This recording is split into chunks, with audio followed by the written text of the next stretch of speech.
बिस्मिल्लाहिर्रहमानिर्रहीम। प्यारे दोस्तों, पहाड़ों के दामन में एक छोटा सा गांव आबाद था। वो गांव निहायत छोटा, खूबसूरत मगर ज़माने की निगाह से छुपा हुआ था।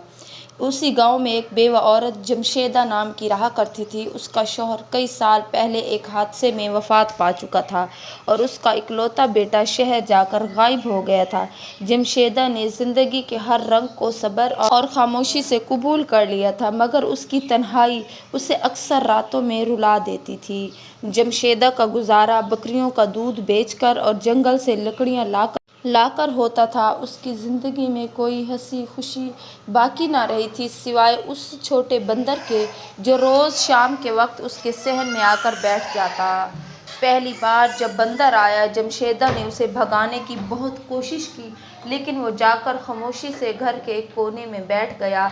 ऐसा महसूस होता था जैसे वो पनाह चाहता हो। उसकी आंखों में एक खामोश सी इल्तिजा थी और जिस्म पर जख्मों के निशान थे। जमशेदा के दिल में न जाने क्या उठा कि उसने रोटी का एक टुकड़ा बंदर की तरफ बढ़ाया। बंदर ने आहिस्ता से ले लिया और फिर कुछ दिनों में वो जमशेदा का साथी बन गया। जमशेदा उसे बबलू कहकर बुलाती थी। बबलू जमशेदा के साथ जंगल जाता, लकड़ियाँ उठाने में मदद करता और दिन भर उसके साथ रहता। जब वो कपड़े धोती, बबलू पानी में हाथ मारकर खुशी से उछलता और वो दोनों एक दूसरे की तन्हाई का सहारा बन गए थे। एक दिन जमशेदा जंगल में लकड़ियाँ काट रही थी कि अचानक पीछे से एक ज़ोरदार आवाज़ आई।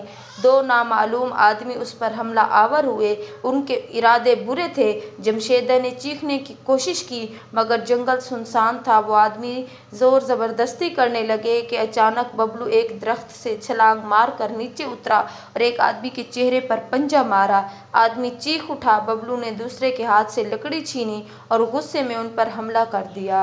बंदर की बेखौफी और जमशेदा के लिए उसका प्यार उन आदमियों के लिए गैर मुतवक्के था।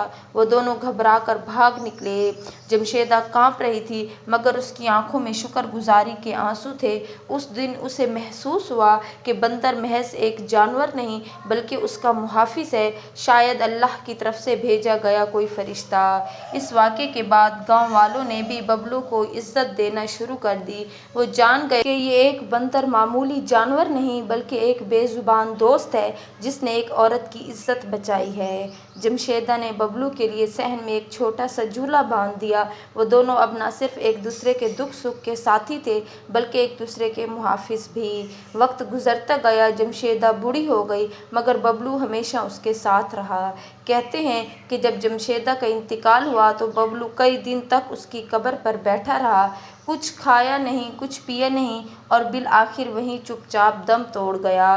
गांव वाले ने दोनों को एक ही जगह दफन कर दिया। आज भी पहाड़ी गांव के बाहर दो छोटी कब्रें एक साथ मौजूद है। लोग जब उनके पास से गुजरते हैं तो दुआएं मांगते हैं। ऐसा बंदर और ऐसी वफा हर किसी को नसीब ना हो, मगर जो हो वो किसी फरिश्ते से कम ना हो।